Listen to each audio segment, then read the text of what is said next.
नरेंद्र मोदी सरकार को 12 साल पूरे हो गए हैं। ऐसे में सवाल ये बनता है, क्या ये 12 साल भारत के लिए भाग्य विधाता रहे हैं? क्या इन 12 सालों में सबका साथ सबका विकास हुआ है, या फिर जिस तरीके का आरोप जो है विपक्ष लगाता है कि तुष्टीकरण की राजनीति इन 12 सालों में हुई है, क्या 12 सालों में तुष्टीकरण की राजनीति से जनता परेशान है, या फिर धारा 370 का मसला हो, राम मंदिर का मसला हो, ये मसले जब सुलटे तो क्या इन 12 सालों में कहीं ना कहीं आम जनता को लाभ पहुंचा? क्या नाम है आपका सर? रमन कपूर। रमन कपूर जी, आप बताइए, 12 साल पूरे हो गए हैं मोदी सरकार को, क्या कुछ कहेंगे?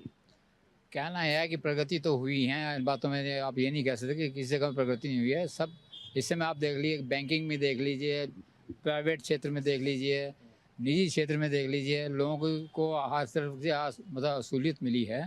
कभी परेशानी नहीं हुई है। जब लोगों को बैंकों में जाते बिल जमा कराने के लिए कहीं भी जाएंगे, लाइनों में लगे रहते हैं। अब ऑनलाइन सब चीज़ें हैं, फैसिलिटीज इतनी है कि घर बैठे बैठे सब आपके काम होता है। हम भी इस उम्र के आदमी हैं, हमारी भी उम्र 70+ की है। हम नहीं जाते, हम सारे काम बैठे बैठे घर में करते हैं। हम बैठे बैठे सारे काम ऑनलाइन हो जाते हम हैं, कर देते हैं, वहाँ में कोई दिक्कत नहीं होती, उसमें कोई दिक्कत नहीं होती। भी लोग ये यानी इस सरकार में ये बदला है, पहले लाइनों में लगना पहले पड़ता। लगता पड़ता, बहुत परेशानी आती थी। घंटे में खड़े रहो, कोई ध्यान नहीं करता, सीनियर सिटीजन हो क्या हो, कुछ कोई केयर नहीं करता। तो अब इतना कि आराम है कि हमें जाने की जरूरत नहीं पड़ती, हम घर में बैठे सारे आप अपने आसानी से काम कर लेते हैं। लेकिन कुछ लोग ये कह रहे हैं भाई महंगाई बढ़ी है इस सरकार में। महंगाई तो बढ़ती है और बढ़ती रहेगी। सब सरकारों में, किस सरकार में नहीं, कांग्रेस सरकार में नहीं बढ़ी और सरकार में पैसे बढ़ाई नहीं हुई, बहुत ज़्यादा बढ़ाई हुई है। लेकिन है कि अब तो स्थिर तो है, हर चीज़ें थोड़ा स्थिर तो चल रही हैं। अब ये तो नहीं कि फ्लक्चुएशन, पेट्रोल कितना बढ़ा था पहले, इससे पहले कितना बढ़ा, अब पेट्रोल बढ़ा तो नॉर्मल अरब सार खाड़ियों की वजह से पेट्रोल नहीं आ रहा। तो पहले थोड़ा बहुत पेट्रोल महंगा हुआ, इतना महंगा तो नहीं हुआ। 93 से अगर 100 रुपये तक पेट्रोल हो भी गया तो कुछ ऐसी बड़ी बात नहीं है। ये कुछ लोग ये कह रहे हैं, विपक्ष भी कहता है भाई जनता जो है बदलाव चाहती है इस बार। नहीं, क्या चाहती है बदलाव? हाँ बताओ, मतलब उनको बदल गया। 12 साल हो गए, कब तक ये सरकार रहेगी? नहीं, ये रहेगी क्यों नहीं? अच्छे काम करे तो जरूर रहेगी, और काम नहीं अच्छे करी तो नहीं रहेगी, सीधी सी बात है। जो कर रही है काम तो चलेगी, आगे भी चलेगी। इसमें कोई दो राय नहीं कहने वाली कि आप भी कहेंगे सरकार बदलनी। क्यों बदलोगे सरकार? जब एक आप ही अच्छा काम में कर रहे हो तो आपको उठा के क्यों पटक के नीचे किया जाएगा, धो रखा जाएगा? क्या काम अच्छे लगे? जैसे इन 12 सालों में धारा 370 का फैसला हो, राम मंदिर का फैसला हो, ऐसे बड़े बड़े फैसले जो हैं उनका निस्तारण हुआ।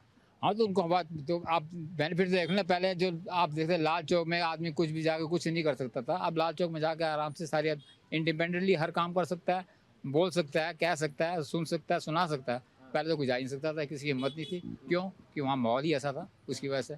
तो अब उसे लोगों को तो इतना आराम तो है बिल्कुल जाने में। 12 साल को कंपेयर करें पिछले 70 सालों से, जो कांग्रेस का राज रहा है, क्या कुछ कहेंगे आप? मैं यही कहूँगा भैया, कांग्रेस सरकार ने अगर किया होता अच्छा काम तो उन्हें जाने की जरूरत नहीं होती, और पट्टी के रहते कांग्रेस बीजेपी को लाने देते हैं। इसका मतलब उन्होंने काम ही नहीं किया, तो बीजेपी तो है, उसी बीजेपी आई है वहाँ से। बीजेपी तभी आई है कि जब उन्होंने कुछ किया नहीं है। 70 साल में कुछ नहीं किया उन्होंने। जब अपने खाने भरे हैं, स्विट्जरलैंड में पैसा जा रहा है, ये जा रहा है, वो जा रहा है। कोई इस सरकार ने किसने किया? आप उनके दिखा दो कोई भी ऐसा घोटाला है, नजर नहीं आ रहा। मैं तो अभी तक तो कोई नजर नहीं आया। कहीं ना कहीं आप खुश हैं इन 12 साल? हाँ तो बिल्कुल सर, परफेक्ट है। हम तो प्रसन्न हैं इस बात से, ऐसी कोई परेशानी नहीं है, और कहीं ना कहीं ये 12 साल जो हैं वो आम जनता के लिए लाभदायक रहे हैं। जैसे कि बताया अंकल ने, आप व्यापारी हैं, व्यापारियों के लिए कैसा रहा? ठीक है। व्यापारी के लिए ऐसी कोई बात नहीं, कोई परेशानी तो नहीं, व्यापारी में कोई दिक्कत वाली बात नहीं। आप देखो जीएसटी वेस्टी है, उसमें फायदा ही, बेनिफिट ही है, बेनिफिट मिलता ही है। और हर बार में जब भी आप जमा कराते हो उसका बेनिफिट किसको मिलता है? व्यापारी को मिलता है। और उसका बेनिफिट जितना पैसा इकट्ठा होता है सरकार को होता है, सरकार को यूटिलाइज करती है, जो चीज़ें बनाती है, आप उसका यूटिलाइज कर रही है अपना अलग। इसके बाद जो है हो रहा है जीएसटी का, ये कौन से उससे हैं आप? कहीं ना कहीं व्यापारी हो और या फिर आम जनता हो, उसको कहीं ना कहीं लाभ हुआ है। तो ऐसे में बहुत अहम हो जाता है कि जो 12 साल रहे हैं मोदी सरकार के, वो कितने खास रहे हैं। और भी लोगों के पास चलते उनसे भी जानते हैं कि क्या ये 12 साल जनता के लिए बेमिसाल रहे हैं, या फिर इन 12 सालों में जनता महंगाई की बात हो, या फिर सड़कों की बात हो, रोजगार की बात हो, इनसे त्रस्त रही। क्या नाम है आपका? मेरा आनंद शर्मा। आनंद शर्मा। हाँ जी। आप बताइए आनंद शर्मा जी, मोदी जी के 12 साल क्या बेमिसाल रहे हैं जनता के लिए? बहुत बेकार रहा। क्यों बेकार? क्यों? बेरोजगारी, बच्चों की शिक्षा दीक्षा, किसी पे कंट्रोल ही नहीं है। पेपर घोटाले, पेपर लीक हो रहे हैं, कोई शिक्षा नहीं, कोई रोजगार नहीं। फौज में आर्मी को भी 3 साल का कर दिया। कोई देश का बड़ा पार हो गया। नहीं, महंगाई दिन पर दिन बढ़ जाए, कोई कंट्रोल ही नहीं है। अभी गैस सिलेंडर ऐसे परेशान लोग, गरीब तबके के लोग परेशान, कोई बहुत अरे खराब। कहने देखिए धारा 370 का फैसला आया, इस बीच राम मंदिर का फैसला आया, धारा 370 मंदिर बन गया है, और क्या चाहिए? मंदिर बने, सब मंदिर में चले जाएंगे हम लोग। कौन जा रहा मंदिर में? उधर के लोग भी मंदिर में नहीं जाते, जो वहाँ के अयोध्या के लोग हैं या वहाँ के भी लोग मंदिर में नहीं जा रहे, पर उनको रोटी चाहिए, रोजगार चाहिए। आजकल लोग इतने बेकार हैं कि बच्चे की लाइफ ही ख़त्म हो गई है। बच्चों को रहना मुश्किल हो गया, जीने ही मुश्किल है। एक लड़का को पढ़ा रहे हैं, इतनी साल 4-4-5 साल कोर्स कर रहे हैं, आखिर में खत्म, पेपर लीक, वो लड़के डिप्रेशन में चले जा रहे हैं, देश पतन हो गया। पहले फौज में भी लोग जाते थे बड़े ध्यान से, 15 साल 20 साल नौकरी करके पेंशन लाते, आज 3 साल ठेकेदारी, खत्म, मोदी जी का साल खत्म। अरे कह रहे हैं इन 12 सालों में सड़कें बनी हैं, हाईवे बना है, फ्री राशन मिल रहा है। टैक्स देखो, पहले दिल्ली जाने में कितने टोल टैक्स थे, आज 6 टोल टैक्स हैं। हरिद्वार जाने में पहले टैक्स था, आज कितने टोल टैक्स हो गए। उनको एक बार उन्होंने लगा दिया और 50 साल तक कमा रहे हैं कंपनियां। कुछ नहीं, कुछ नहीं करा मोदी जी ने। जो पिछले 70 सालों में नहीं हुआ वो इन 12 सालों में हुआ है। 70 सालों में क्या होना था? उस टाइम तो देश गुलाम था, अंग्रेजों का गुलाम था, कुछ था ही नहीं देश। कांग्रेस के पास रहा ना 70 साल तो अब होता रहा, धीरे धीरे होना था, तो इतना वो नहीं था उसका। इतनी चोरी घुसखोरी आज खुले ले रहे हैं। नगर निगम में जाओ, 12,000 उसको दे रहे हैं, 2,000 वहाँ दे रहा है कमीशन। उत्तराखंड के अंदर विकास नहीं हुआ इससे। कुछ नहीं हुआ। अरे डबल इंजन की सरकार है। डबल सरकार बोलते रहेंगे, कुछ नहीं है डबल सरकार। आप देखो एक्चुअल घर में घुस के चलो, एक थ्योरी होता है, एक प्रैक्टिकल होता है। आप थ्योरी किसी घर में जाके देखो, लाला जी के पास देखो, आप दिन भर खड़ा है, शाम को मुश्किल से कैसे चला रहा दुकान, खाने कुछ नहीं। दिक्कत बहुत है, और कहीं ना कहीं कोई सुनने वाला नहीं है, कोई सुनने वाला नहीं। तो इंटरव्यू में जाओ, टेस्ट पास करो, टेस्ट पेपर लीक, तो क्या करना? पेपर लीक, तो पेपर लीक को कहीं ना कहीं लेकर के परेशान है। और बेरोजगारी, महंगाई। अभी अभी देख लो, अगर ठीक ढंग से रहते तो हमारे देश में इतना पेट्रोल महंगा नहीं होना था। रशिया के साथ रहते तो, रशिया के साथ वहाँ रहे। जा रहे हैं हजारों किलोमीटर, जहाँ 100 किलोमीटर में नहीं जा रहे हैं। हम घंटा करने जा रहे हैं, हम सहारनपुर जा रहे हैं, तो हमें क्या फायदा है इससे? आपका क्या नाम है भाई साहब? मेरा नाम इखलाक है इखलाक जी। इखलाक, आप बताइए भाई, 12 साल हो गए नरेंद्र मोदी सरकार को, क्या कहेंगे? नहीं, बढ़िया काम है, सारे सब कुछ सही है, कोई दिक्कत नहीं, कहीं पे कोई परेशानी नहीं, सब कुछ सही है। क्या क्या सही लगा बताइए तो। मतलब कुछ बुरा आई नहीं, हर चीज़ पहले सिलेंडर में लाइन लगना पड़ती थी, अब तो आसानी से मिल रहा है, हर चीज़ मतलब ठीक ठाक है। अगर महंगाई बढ़ रही उसके हाथ से कारोबार भी बढ़ रहा है, सही महंगाई बढ़ रही, सब कुछ सही चल रहा, कोई दिक्कत नहीं कहीं पे भी। आप जो है मुस्लिम समाज से हैं इखलाक, ये कह रहे हैं भाई ये तो सरकार जो है इन 12 सालों में जो है हिंदू मुस्लिम कर करके बनी हुई है सत्ता में। बिल्कुल गलत है, कुछ नहीं, ऐसा कुछ नहीं। जो काम अच्छा करता वही आता सत्ता में, हाँ, जो काम अच्छा करेगा वही आएगा। तो क्या अच्छे काम ये बताइए तो भाई, आप मुस्लिम हैं और उसके बाद आपको ऐसे क्या काम अच्छे लगे मुस्लिम होते हुए इस सरकार हमें तो कोई दिक्कत ही नहीं, जो राशन आपको मिल रहा है वो मुझे मिल रहा, कोई हमें तो कोई दिक्कत आई नहीं, ना आएगी। सरकार अच्छे काम कर रही, जब भी उसमें सब कुछ सही चल रहा, कोई दिक्कत कहीं से कहीं तक नहीं है। हाँ जी, भाई सड़कों का विकास हो लगा ऐसा, भाई सड़कों का विकास हो रहा है? बिल्कुल हो रहा, कहीं भी देख लो आप, जहाँ पे देख लो वो विकास सही हो रहा, कोई दिक्कत नहीं कहीं पे। कोई दिक्कत नहीं है? नहीं। अच्छा, उत्तराखंड के अंदर तो डबल इंजन की सरकार कही जाती है, क्या कहेंगे आप? नहीं, बहुत बढ़िया है, अपने जो धामी जी ये बहुत बढ़िया है, हाँ बहुत अच्छे हैं, सारे काम ठीक ठाक। व्यापारी हैं आप? जी व्यापारी है। तो कह रहे हैं व्यापारी तो दुखी है इस सरकार में, महंगाई हो गई है, लोग सामान नहीं खरीद रहे। नहीं, सब खरीद रहे, क्यों नहीं खरीद रहे? जब मंदा आता तो चारों तरफ आता है, और जब तेजी होती चारों तरफ तेजी होती।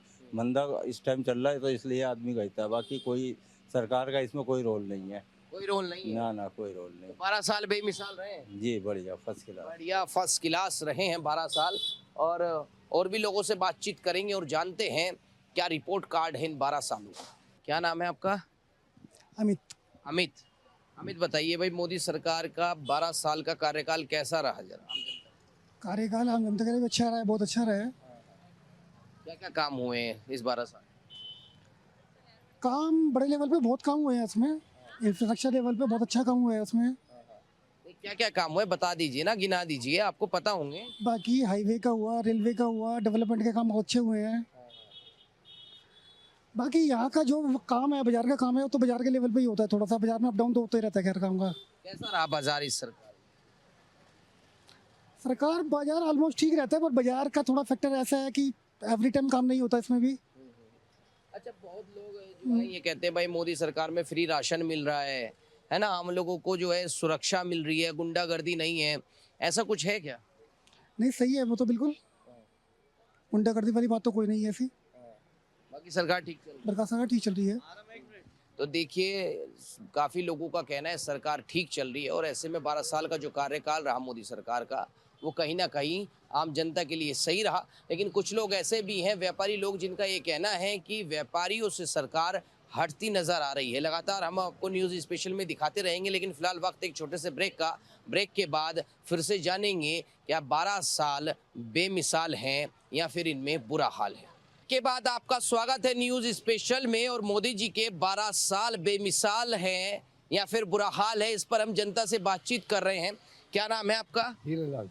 आप बताइए हीरेलाल जी, क्या कुछ कहेंगे? मोदी जी के 12 साल पूरे हो गए हैं सरकार को, डबल इंजन की सरकार उत्तराखंड के अंदर है, क्या कुछ विकास हुआ देश के अंदर, उत्तराखंड के अंदर? विकास तो हो ही रहा है थोड़ा बहुत। क्या क्या काम? यहाँ बहुत से पुल बन गए हैं, कई पुल बनवा डाले उन्होंने, मकान दिए, कईयों को गैस सिलेंडर की दिए फ्री में, और भी चीज़ें कई से सबके ये करिए, सहायता करिए। क्या नाम है आपका? नीरज आनंद। नीरज आनंद जी, ये बताइए 12 साल हो गए नरेंद्र मोदी सरकार को देश के अंदर, कई फैसले आपने देखे होंगे, विकास देखा होगा, कई ऐसे मुद्दे होंगे जैसे किसान आंदोलन हुआ तो कानून वापस लेने पड़े, क्या कुछ कहेंगे, कैसे रही हैं 12 साल? वैसे फिलहाल तो देखा जाए ऑल ओवर बहुत अच्छा इनका रहा रिजल्ट, लेकिन अब डाउन आते जा रहे हैं। मतलब पहले जब गवर्नमेंट आई, पहले 5 सालों में पूरा जोर मारा 100%, बाद के 5 साल में इनका 80% जोर रह गया, अब 60%। मेन मुद्दा है कि ऊपर से तो सारे ऑर्डर हो रहे हैं, पैसा आ रहा है, जो B-C-D ग्रेड के बंदे हैं ना, वो इस समय वर्क पे नहीं है ऑल इंडिया बेस पे। जैसे पार्षद हैं, पैसा भी जा रहा है, लेकिन सब कागजी कार्रवाइयाँ हो रही हैं, कागजों में सब फील होता जा रहा है, लेकिन ऑन रोड काम नहीं है। अभी ये न्यू दून बना, जो ये अपना स्मार्ट सिटी बनाई, इसके अंदर भी अगर आप सर्वे करेंगे तो बहुत सारे ऐसे रिजल्ट आएंगे आपके सामने जिसमें बहुत डाउन गए हैं, ये सिर्फ कागजी कार्रवाइयाँ हो रखी हैं उसमें। अच्छा, और दूसरा, विकास के लिए इन्हें प्रकृति को भी साथ लेके चलना पड़ेगा, जो छोड़ते जा रहे हैं विकास में, प्रकृति को छोड़ रहे हैं। अब जैसे हाईवे बनाई है, ओवरब्रिज बन रहे हैं, इसमें अभी पीछे देहरादून में पीछे 500-700 पेड़ कटने की अभी शुरू हुआ है, तो इसकी एवरेज में मेरा ये मानना है, खास तौर में प्रकृति में बोलना चाहूँगा, स्कूल के बच्चों को लगाएं कि वो पेड़ लगाएं, हर महीने उन्हें 1000-2000 रुपये दें, वो उसका कुछ ना कुछ ऐसा फोटोग्राफ या प्रूफ गवर्नमेंट को भेजें और उन्हें मिलें, जिससे प्रकृति से भी जुड़ के चलेंगे। प्रकृति को पीछे छोड़ता जा रहा है विकास, प्रकृति को बिल्कुल पीछे छोड़ता जा रहा है विकास, बहुत ज़्यादा।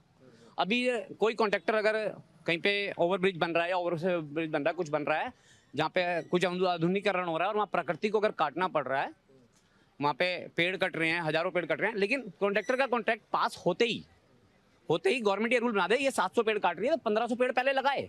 मेरी ये राय है, हालांकि मैं राय देने वाला कौन होता हूँ गवर्नमेंट को, लेकिन फिर भी मेरी ये राय है कि जब भी कोई कॉन्ट्रैक्टर से किसी भी तरह का कॉन्ट्रैक्ट पास हुआ कि ये ओवर भी बन रहा है, उसकी एवरेज में अगर कुछ पेड़ कट रहा है, मान लो 4000 पेड़ कट रहा है, तो कॉन्ट्रैक्ट पास होते ही, डन होते ही, उसकी एवरेज में उस कॉन्ट्रैक्टर को ये शर्त रख दी जाएगी कि 4000 पेड़ काटा है, 10,000 पेड़ पहले लगाए, 10,000 पेड़ पहले लगाए, यानी प्रकृति को साथ लेके चले। लेकिन मोदी सरकार के बारे में क्या कहेंगे भाई, धारा 370 के फैसले? जी, अभी आप 2-3 मुद्दे छेड़ रहे थे, एक 370, एक राम जन्मभूमि, ये जातिवाद मुद्दे भी हैं इनसे, जो ये जातिवाद में आ गया। लेकिन गवर्नमेंट को हिंदू, सिख, ईसाई सबको साथ लेके चलना पड़ेगा, मुस्लिम वगैरह को। चल रही है, ऐसा नहीं है नहीं चल रही, लेकिन कई जगह पे छूट रहे हैं कई, तो ये बकायदा उन्हीं को लेके चला। और एक चीज़ और इन 5 सालों में देखने को आ रही है, जिन वर्ग ने बीजेपी को सहयोग किया उन्हें छोड़ते जा रहे हैं। जैसे व्यापारियों की सरकार थी, आड़तियों की, लेकिन अब उन पे इनके टैक्स, उनका शोषण, अतिक्रमण हटाना, ये वो 100 चीज़ें मार्केट में लागू करते जा रहे हैं। तो इससे भी मतलब लगता है कि अब ये और 20% नीचे आ जाएंगे। लेकिन आप ये कहेंगे अब कई राज्यों में पूरी सरकार आ गई इनकी, वो एक नया एक्सपेरिमेंट हो रहा है, वहाँ की पब्लिक एक्सपेरिमेंटली उन्हें ले रही है, समझे? बंगाल में हम लोग ले चुके हैं, हम लोग 15 साल से ले रहे हैं, 14 साल से, तो हमें पता लग रहा है कि डाउन जा रहे हैं धीरे धीरे। लेकिन जो अब ये अब कह रहे हैं पश्चिम बंगाल में आ गई जी, असम में आ गई जी, तमिलनाडु में आ गई, वो एक्सपेरिमेंटल आए हैं।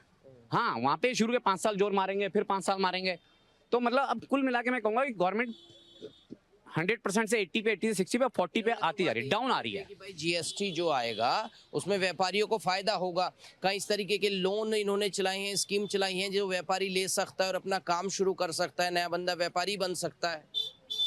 देखो, इस बारे में मेरे को ज़्यादा नॉलेज नहीं है, लेकिन जो ये लोन इशू हो रहे हैं, ये बिल्कुल बहुत नीचे ग्रेड के जो बंदे हैं इनके लिए हैं अधिकतर। व्यापारियों को क्या दिक्कत आई, आप लोगों को क्या प्रॉब्लम आई? नहीं देखो ना, व्यापार में वो बातें नहीं रही हैं, टैक्सेस इतनी हो गई हैं, जीएसटी इतनी हो गई हैं, ये कहने की बात है। उन्होंने जीएसटी किस पे छोड़ा जी? स्टोव की पिन पे, टेबल लैंप पे। तो टेबल लैंप कौन आप में कौन से इस्तेमाल कर रहा है? स्टोव की पिन कौन इस्तेमाल कर रहा है जी? रबड़ और फीटे पे, रबड़ फीटा कितने का? 1 रुपए का, 2 रुपए का। तो इस पे जीएसटी हटा दी, क्या मायना है? कुछ मेरे तो समझ से बाहर है। बाकी अपनी अपनी सोच है, यानी व्यापारियों के लिए भी और काम करना होगा। बिल्कुल करना पड़ेगा। और तो पेट वोटर है बीजेपी। और हाँ बिल्कुल हूँ, और व्यापारियों से ही बनी हुई सरकार है और व्यापारियों को ही पीछे छोड़ रही है ये। और बाकी जातिवाद मुद्दे लेके चल रही है, राम जन्मभूमि या धारा 370, ये तो जातिवाद मुद्दे हो गए। हिंदू मुस्लिम की शो करके वोटिंग बैंक बनने वाली बात है। इन्हें सभी कौमों को साथ लेना पड़ेगा, हिंदू मुस्लिम सिख ईसाई सबको। उत्तराखंड के अंदर बताइए भाई, ये कहा जाता है भाई डबल इंजन की सरकार है, एक तरफ धागड़ धामी है और दूसरी तरफ मोदी जी हैं, तो उत्तराखंड में तो और ज्यादा विकास हुआ होगा। नहीं हुआ है, ऐसा नहीं है कि नहीं हुआ, लेकिन मैंने वही कहा ना, उत्तराखंड एक प्राकृतिक एरिया है, इसको प्रकृति को ही पीछे छोड़ रहे हैं, खासतौर इस उत्तराखंड में। इनको इसको साथ लेके चलना ही पड़ेगा, साथ लेके चलना ही तभी पड़ेगा। टूरिस्ट भी बढ़ेगा, काम भी तभी ही बढ़ेगा। जरूरी नहीं है कि आपने ओवरब्रिज बना दिए और डेवलप कर दिया, उसके बाद आप उनको लेके प्रकृति को साथ लेके चलेंगे तो टूरिस्ट नहीं आएगा। और टूरिस्ट बेस एरिया है ये उत्तराखंड, खासतौर ऋषिकेश, हरिद्वार, मसूरी, देहरादून, ये सब टूरिस्ट एरिया हैं। इनमें गवर्नमेंट को टूरिस्ट पे ध्यान देने के लिए इसके लिए कुछ करना पड़ेगा। अच्छा, नरेंद्र मोदी कोई चेहरा रहने दें या कुछ ये भी बीच में बात सामने आए कि भाई हो सकता है कि अगली बार जब चुनाव हो तो पीएम बदल जाए, क्या लगता है आप? चेहरा बदल जाए? चेहरा बदलेगा, जातिवाद आएगा, जिसकी उम्मीद आ रही है उसमें जातिवाद बढ़ जाएगा।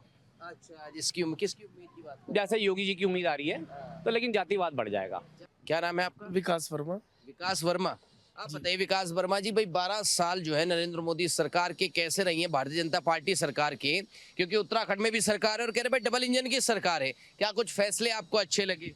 देखिए, फैसले दिखाई दे रहे हैं। भारत आर्थिक रूप से इतना मजबूत होता जा रहा है, वैश्विक स्तर पे जो भारत की पहचान समाप्त हो चुकी थी, लगभग नगण्य हो चुकी थी, आज कहीं ना कहीं ऊंचाइयों पर भारत दिखता है, आंखों से आंखें मिलाकर बात करता है, सीधा ठोक के चलता है। और सबसे बड़ी बात, मानवता और ह्यूमैनिटी, जिसकी बात के लिए चैलेंज आज कुछ लोग भारत के अंदर दे रहे होंगे, मैं कह रहा हूँ उनके मुंह पर तमाचा है कि भारत ने उन गरीब देशों को पकड़ा जिन देशों को वैश्विक स्तर पर कहीं पूछा नहीं जाता था, और उन देशों के राष्ट्राध्यक्षों से बात करके उनको जो सुविधा, जो मानवता की सहायता भारत कर सकता है, वो करने का प्रयास नरेंद्र मोदी जी के कार्यकाल में हुआ है, अन्य किसी के कार्यकाल में नहीं हुआ। जितनी यात्राएं नरेंद्र मोदी जी की वैश्विक स्तर पर रही है, विदेशी यात्राएं रही हैं, सब वो देश थे जो वैश्विक नक्शे पर बहुत दिखते भी नहीं, लेकिन उनको तवज्जो देने का काम भारत ने किया। तो वसुधैव कुटुंबकम का जो भाव है वो पवित्रता के साथ मुझे लगता है नरेंद्र मोदी सरकार में दिखाई दिया, और ये मुझे लगता है नेतृत्व की क्षमता दी। और उनके नेतृत्व में ही योगी आदित्यनाथ हैं, चाहे यहाँ पुष्कर सिंह नामी है, चाहे हेमंत शर्मा बिस्वा है, या अब शुभेंदु सरकार है, तो मुझे लगता है कि इस देश को गति देने वाले वो हैं। आज वैश्विक स्तर पर आप देखिए, जो बड़े देश हैं जिनका नाम हम ऊंचाइयों पर लेते हैं, आज वहाँ खाने के रोटियों के लाले भी पड़ रखे हैं, महंगाई का स्तर बहुत ऊंचाई पर है। भारत के अंदर फिर भी सुविधाजनक सभी चीज़ों को आप आराम से ले रहे हैं। भागा दौड़ी है, थोड़ा बहुत रेट ऊपर नीचे हो जाता है, लेकिन किसी भी चीज़ से आप वंचित नहीं है। और मुझे लगता है कि आज देश के अंदर जो परिस्थिति है, भूखा कोई नहीं सो रहा, आनंद के साथ जीवन व्यतीत कर रहे हैं। सरकार के द्वारा महीने में 2 बार राशन देने की जो नीति चलाई है, तो मुझे लगता है देश के प्रत्येक वर्ग को देखते हुए नीति चलाई है। आयुष्मान योजना का लाभ लेने वाले वो लाखों करोड़ों लोग जो 5 लाख का इंश्योरेंस लेकर किसी भी हॉस्पिटल में चले जाते हैं, इलाज ले रहे हैं, उनसे पूछिए मोदी ने क्या किया। उनसे पूछिए जो दिल्ली से देहरादून रास्ते मार्ग से आ रहे हैं, 2.5 घंटे में पहुंच रहे हैं, जो गुजरात पहुंच रहे हैं मुंबई से, उनसे पूछिए सड़कों का इंफ्रास्ट्रक्चर जाल, और वैश्विक स्तर पे जो भारत को नाम सम्मान मिला है, आर्थिक गतिमान हुआ है। देखिए, रही हिंदू मुस्लिम की बात और ये सब चीज़ें, आज पाकिस्तान में क्यों हमले हो रहे हैं? अभी परसों वहाँ पे बम विस्फोट हुआ, मारे गए, वहाँ तो मुस्लिम ही रहते हैं। बांग्लादेश में इंटरनल क्यों हो रहा है, या और अन्य देशों में, चाहे अमेरिका ले लीजिए, चाहे यूरोप कंट्रीज ले लीजिए, चाहे रशिया ले लीजिए, सभी देश परेशान है, लेकिन खुशहाल है तो सिर्फ भारत है, क्योंकि वहाँ पर नेतृत्व करने वाला वो व्यक्ति आया है जिसकी कुर्ते में जेब नहीं है, जिसने अपना नहीं सोचना, सिर्फ देश का सोचना है, देश के 144 करोड़ नागरिकों का सोचना है। और क्या फैसले ऐसे अच्छे लगे आपको इन 12 सालों में? बहुत फैसले सामने आए, उनका विरोध भी हुआ, धारा 370 हटने का विरोध हुआ, जो है राम मंदिर का जो फैसला आया उसका भी जो है कहीं ना कहीं विपक्ष ने विरोध किया कि भाई ऐसा नहीं होना चाहिए। देखिए, मुझे लगता है विरोध करने वालों को विचार एक बार करना चाहिए, बहुत सोचकर, कि विरोध करने वाला वैसे तो अब समुदाय विशेष को गिना जाता है, लेकिन मैं नहीं मानता। राजनीतिक ऐसे संगठन हैं जो कहीं ना कहीं उन मुस्लिम वोटों पर आधारित थे, उनकी राजनीतिक सत्ता समाप्त हो चुकी है, तो वे कहीं ना कहीं ऐसे ऐसे विषय ला रहे हैं। मुझे नहीं लगता कि अयोध्या राम मंदिर बनने से उनको नुकसान है।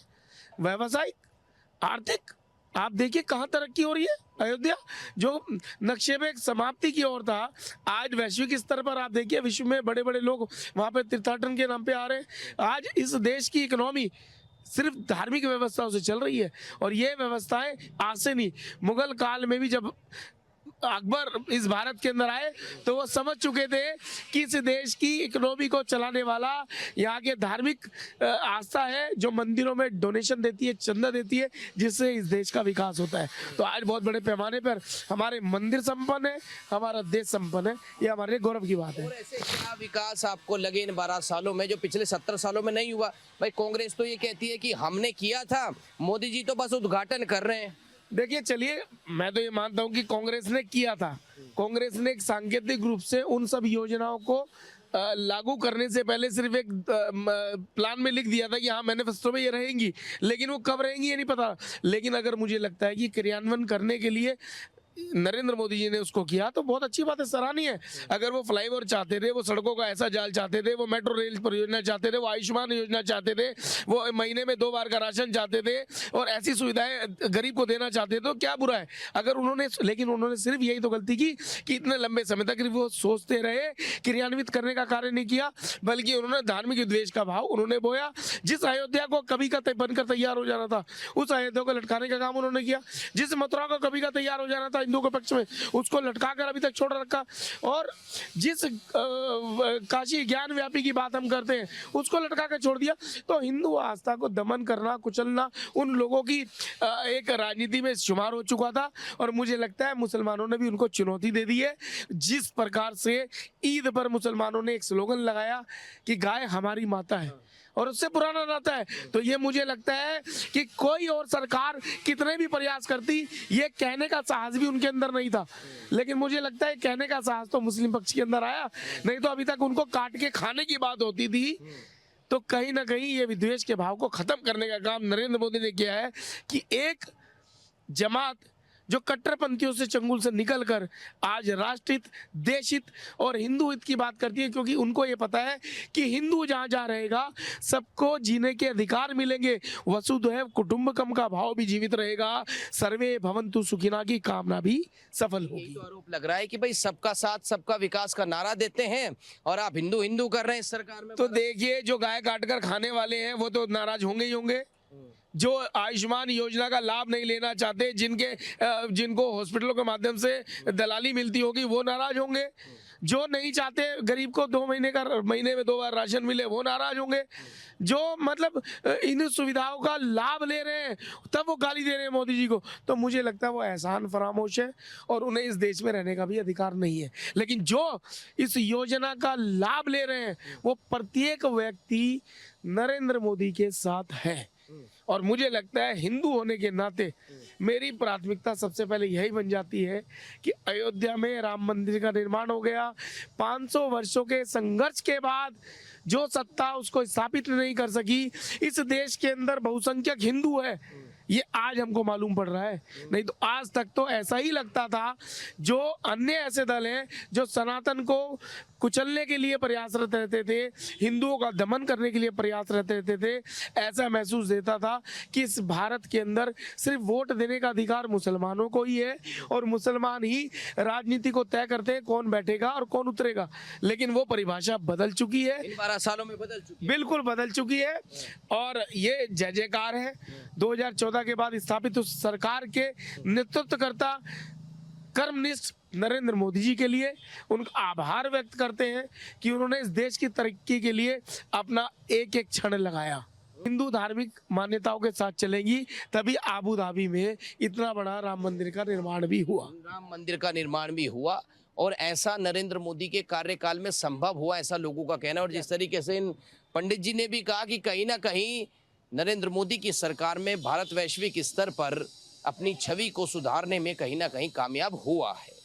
फिलहाल इतना ही न्यूज़ स्पेशल में, लेकिन लगातार हम आपको दिखाते रहेंगे। न्यूज़ स्पेशल के अंदर अलग अलग स्टोरी, अलग अलग कहानी और अलग अलग आपके मुद्दे जो जनता से जुड़े हुए हैं। फिलहाल इतना ही। मैं प्रशांत धीमान, कैमरामैन संजय के साथ HNN न्यूज़, देहरादून।